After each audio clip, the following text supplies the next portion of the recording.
Following study has parental advisory explicit content and viewer discretion is advised.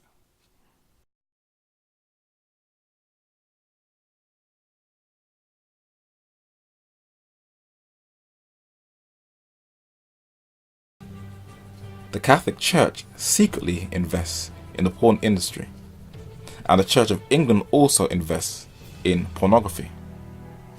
But one of the Church's best kept secrets is its battle with internet porn.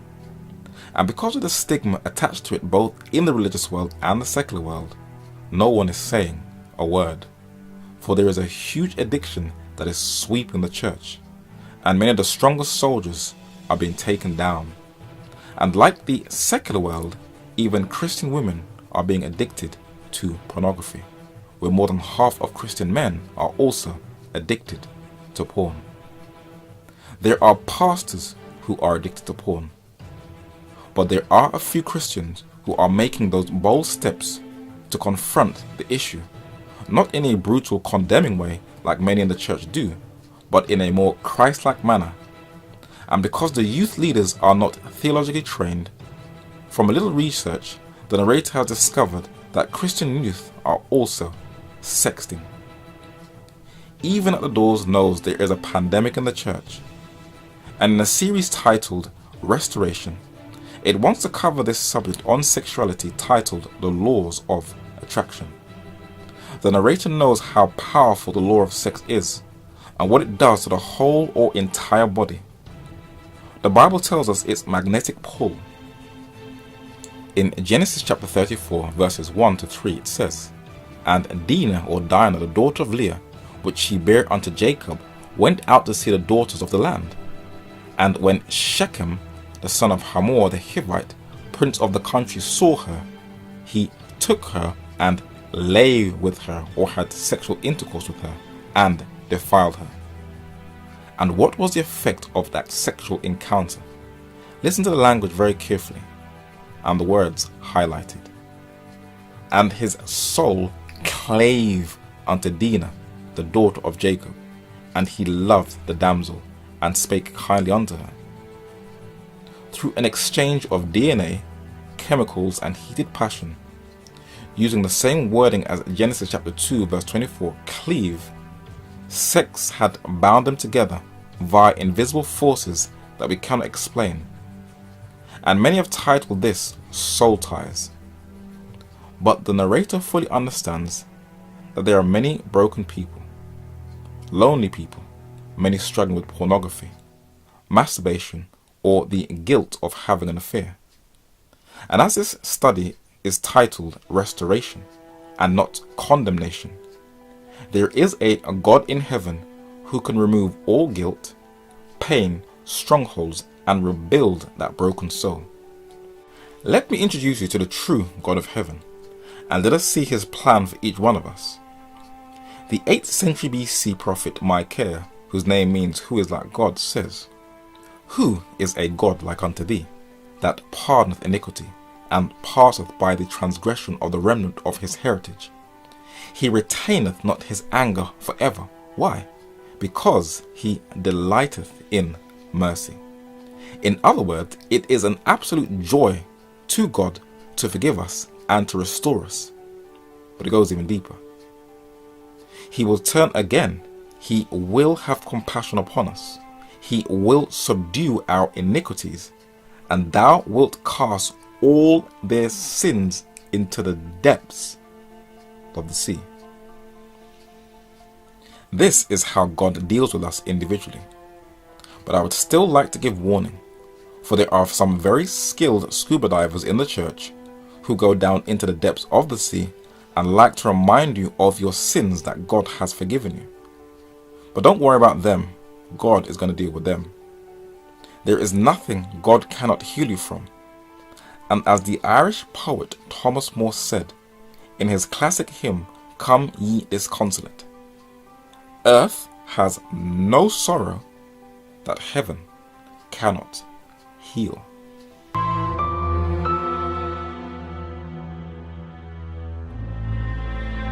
His addiction to pornography. An addiction to pornography. addiction to internet pornography. So there are millions of people, an estimated about 40 million Americans who surf pornography online, but there are some who say as many as 10% of that are addicted. So that means that they're basically spending many hours a day surfing pornography, getting in the way of family and friends and work and so on. We talked to one guy who actually lives in Fort Wayne, Indiana. We met him at a church gathering out there called Porn and Pancakes. This is put together by a group called XXXchurch.com. In the U.S., porn generates $13 billion each year, $3 billion from the internet alone. Internationally, that figure reaches a staggering $97 billion. That's more revenue than the NFL, NBA, and MLB combined. It's estimated 1 in 5 smartphone searches are for porn, and each second, 28,000 people are watching it online. Just based on the couples that I've seen through the years, at least 50% of the couples that are coming forward have some type of struggle with either pornography or internet affairs or some type of sexual issue. It's clearly a problem. People have lost careers, family, and their lives to this industry. The staggering size of the pornography industry, its influence upon the media and the acceleration of technology, paired with the accessibility, anonymity and affordability of porn, all contribute to its increasing impact. A wave of porn plague sweeps throughout the world, affecting people from all walks of life, creating havoc to almost everyone who sees it, with over 75 million porn addicts worldwide and growing fast. It has also reached the Muslim world. Porn addiction has destroyed families and societies. Not only is porn addiction a health issue, new research shows that porn has a devastating effect on the brain.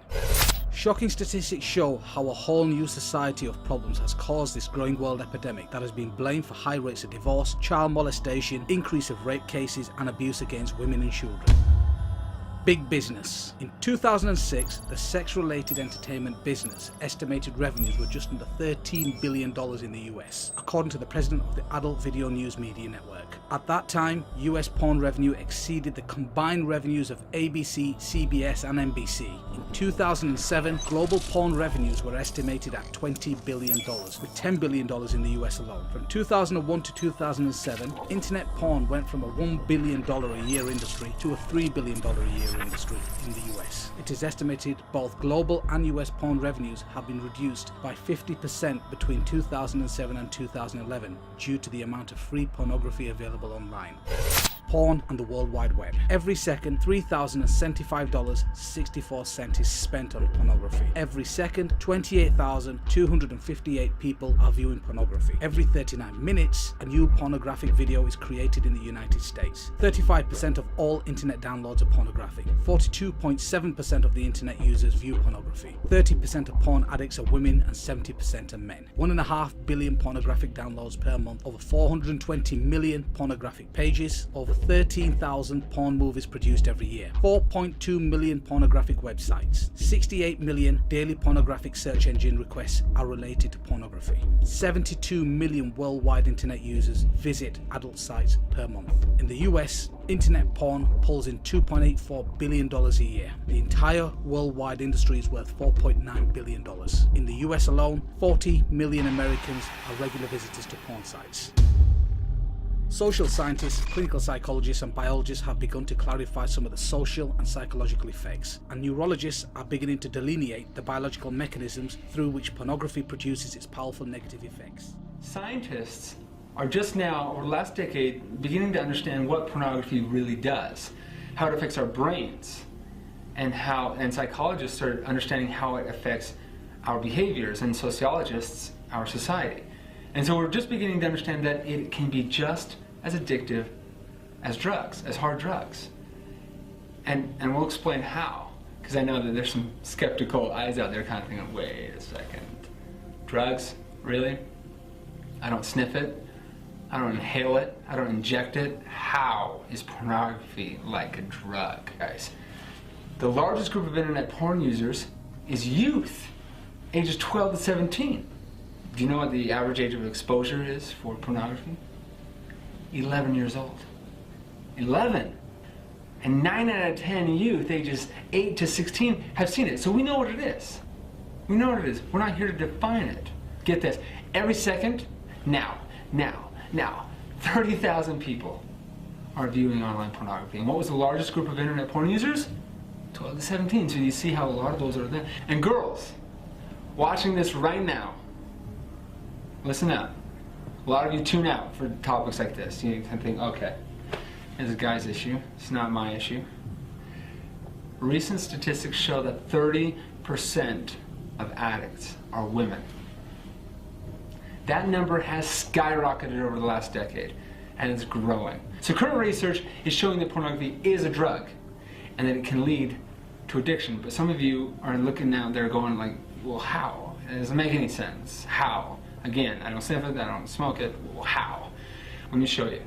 Pornography goes in through the eyes, in through the iris, and triggers a release of chemicals in your brain. Chemicals like dopamine, serotonin, epinephrine, oxytocin.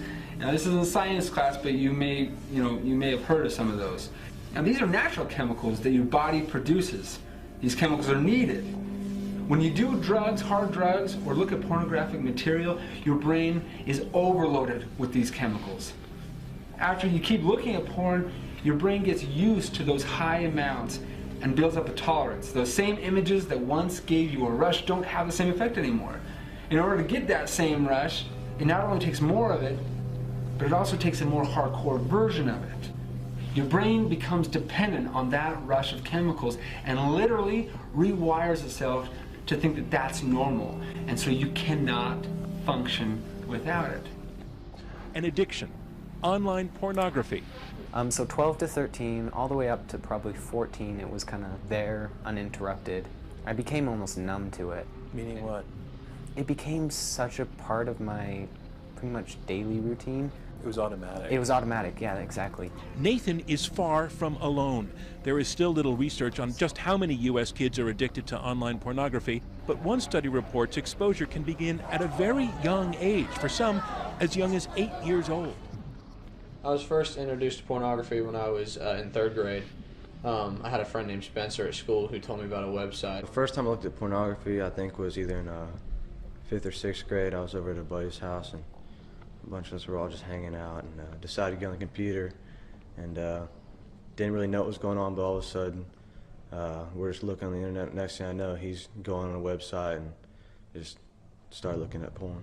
I didn't really think anything was wrong with it. I mean, I remember watching girls on MTV who were mostly naked, so why couldn't I just look at one that was all the way naked? That I didn't really see a problem with that, just that I knew they couldn't put totally naked girls on TV. So I guess that kind of snowballed for a while, and I started looking at it by myself on the internet and things like that. I'd have buddies over, we'd just be goofing around and turn it on.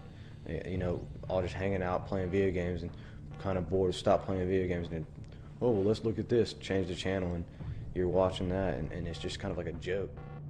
At a Minneapolis private school are doubling down, saying they fully support a student field trip to an adult sex store. But that is not sitting well with one parent who pulled his kids from that school and says this is a criminal matter. Fox 9's Jonathan Cho live in Minneapolis now with the latest on these developments. Jonathan?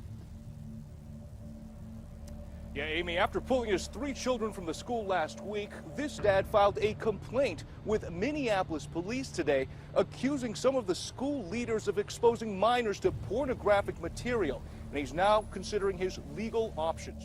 Well, it's no secret that sex sells when it comes to advertising, but how far is too far? The latest research shows there's been an increase in sexualised images of children in the media, and that could potentially cause great harm to young people. Everybody's looking at me now.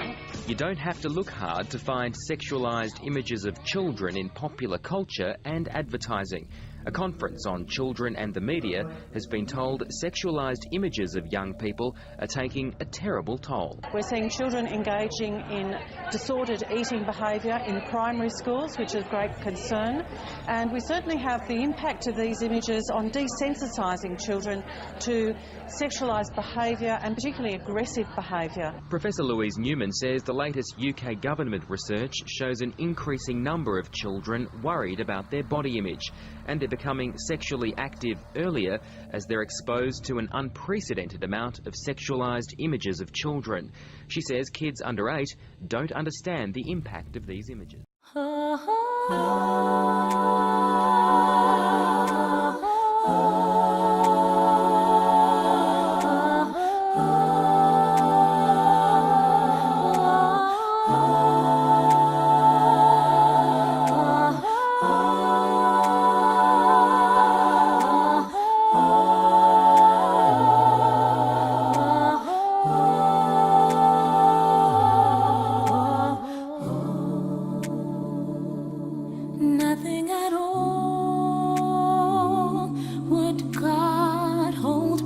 from you, nothing at all, for the sake of your life. No price was far too much for him to pay.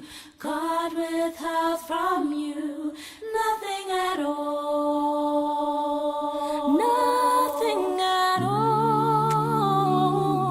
would God hold back from you. Nothing at all for the sake of your life. No price was far too much for him to pay. God withheld from you nothing at all. Jesus paid it.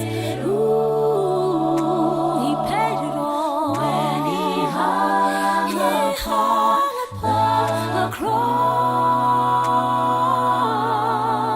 Is a little bit too much for him to ask. Surrender everything, let him have all. The Father withheld nothing at all. Surrender all. He gave his all. Surrender all. He gave his all. He gave his life. The love he showed. He gave his life. The love he showed. For God so loved the world that he gave his only Son. So whosoever believes in him should have eternal life. Take this chance to give him all you've got. Give him your life, give him your heart, give him everything. Surrender all. He gave us all. Surrender all. He gave us all. Jesus paid it all when he hung on the cross. Is a little bit too much for him to ask.